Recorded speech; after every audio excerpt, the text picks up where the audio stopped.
Hello everyone, Radhe Radhe.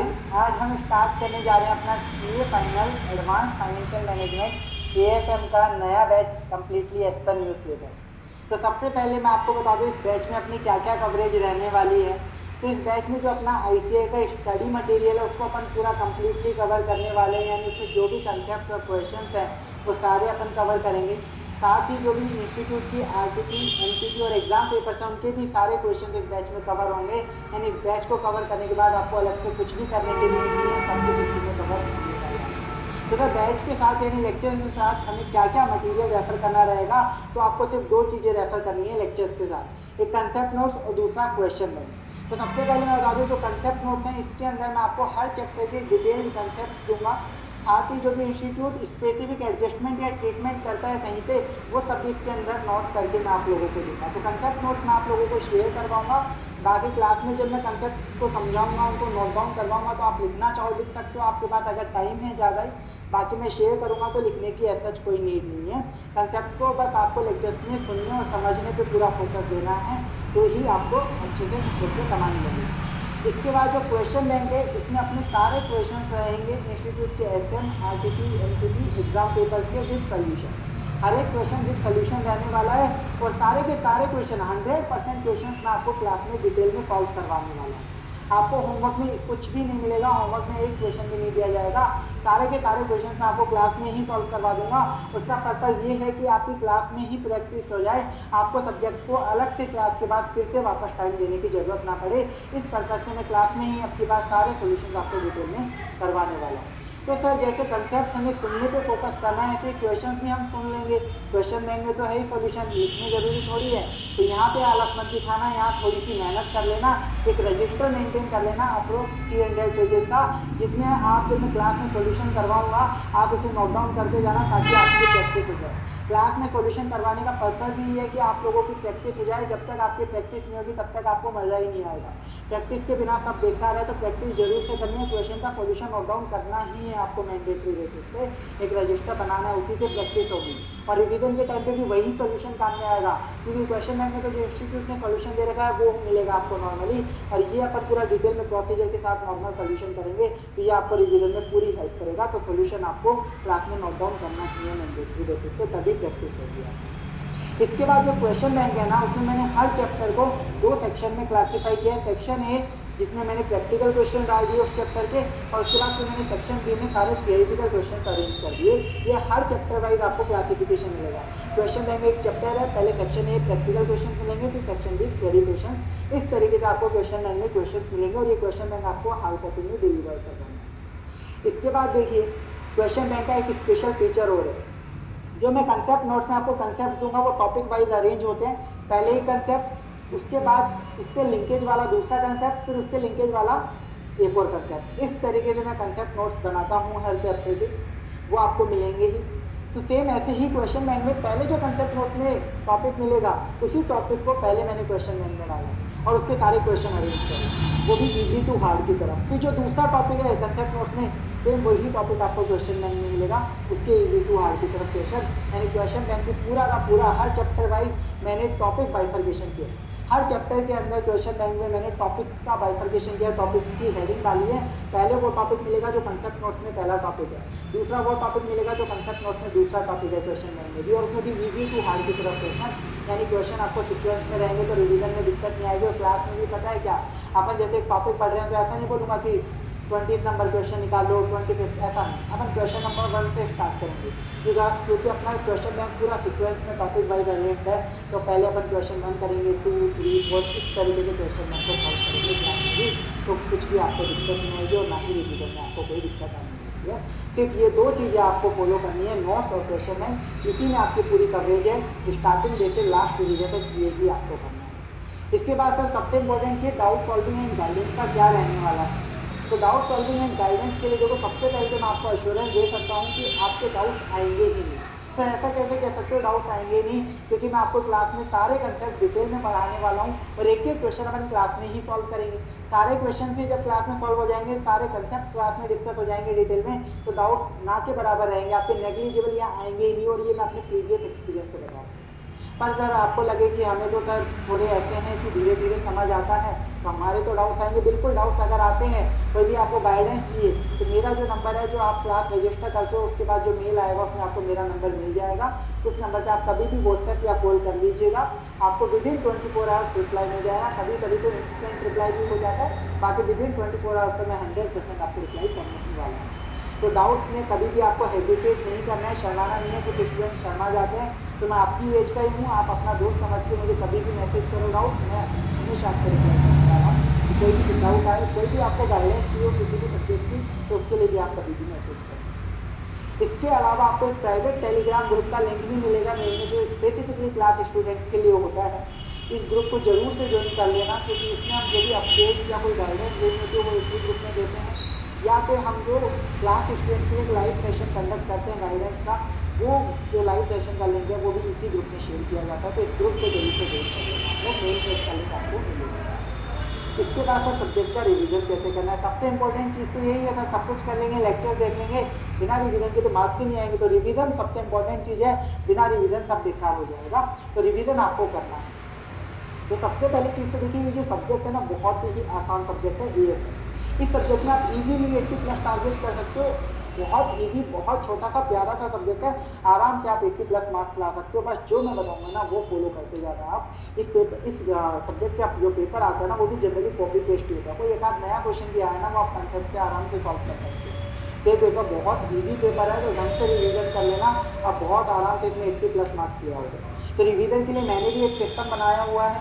मैं आपको हर lecture के एंड में 5 से 10 मिनट जो भी उस लेक्चर में टॉपिक पढ़ाऊंगा उसमें रिवाइज करवाऊंगा 5 से 10 मिनट, और नेक्स्ट लेक्चर के बिगनिंग में 5 मिनट में वापस से वो टॉपिक रिवाइज कराऊंगा जो अपने प्रीवियस लेक्चर में पढ़े होंगे। तो लेक्चर के साथ ही 2-3 बार आपका रिवीजन हो जाएगा टॉपिक का। इसके अलावा आपको भी एक चीज़ ध्यान रखनी है, आपको खुद को भी एक रिवीजन का पैटर्न फॉलो करना है। वो क्या करना है, डेली बेसिस पे जैसे ही आप लेक्चर्स कंप्लीट करो, जो भी आपके लेक्चर्स आपने टारगेट किए डेली बेसिस पे, वो जैसे ही आप कंप्लीट करो, उसके बाद आपको 15 से 20 मिनट डेली जो भी लेक्चर्स में मैंने कंसेप्ट पढ़ाए और जो क्वेश्चन कराए वो गो थ्रू करें। 15 से 20 मिनट लगेंगे डेली, लेकिन आपको ये करना है। इससे आपके सब्जेक्ट पे इतनी कमांड बन जाएगी ना कि आपका सब्जेक्ट टिप्स पे होगा, बहुत आराम से अच्छे मार्क्स होगा। इसके बाद मैं आपको डिटेल रिवीजन वीडियो कंसेप्ट के देता ही हूँ, वो यूट्यूब पे मैं शेयर कर देता हूँ। तो आपको क्या करना है, जैसे एक चैप्टर कंप्लीट हुआ तो रिवीजन वीडियो सुना, नोट्स पढ़े और क्वेश्चन बैंक के सॉल्यूशन जो अपने नोट डाउन करें वो गो थ्रू करें। आपको सब्जेक्ट में उस चैप्टर में दिक्कत ही नहीं आएगी।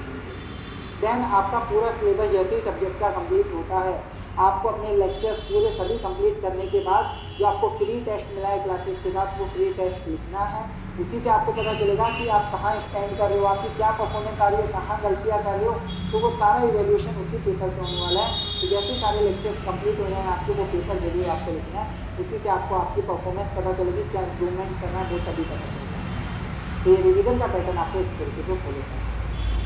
तो अब पेपर का पैटर्न जैसे रहने वाला है सरकार, तो देखिए जो नीट पेपर टेस्ट में आपके डेस्क्रिप्टिव जो क्वेश्चन है वो 70 मार्क्स के रहते हैं। 70 मार्क्स के डेस्क्रिप्टिव क्वेश्चन। तो डेस्क्रिप्टिव क्वेश्चन मतलब नॉर्मल क्वेश्चन जो क्वेश्चन रहेंगे, क्वेश्चन है वही आएंगे, और नॉर्मली आपको लिख के सोल्यूशन करना है, जो अपन क्लास में सॉल्व करेंगे, जो क्लास में सोल्यूशन लिखेंगे वो लिख के आएंगे। तो नॉर्मल है, ये आप आराम से कर ही लोगे। इसके अलावा सर 30 मार्क्स के फिर आपके MCQ आएंगे। तो फिर MCQ आएंगे क्या, इससे डरने वाली बात है? बिल्कुल डरने वाली बात नहीं है। MCQ आ रहे हैं तो बहुत अच्छी बात हो रही है। तो अच्छी बात कहते हैं, देखिए यहाँ पे कोई MCQ आपके एक ही लाइन वाली नहीं आ रही कि कहीं से भी एक लाइन उठा के कुछ भी पूछ लिया, ऐसा नहीं। Normal case study based question आएगा, उसके बेसिस पे 4-5 MCQ पूछे।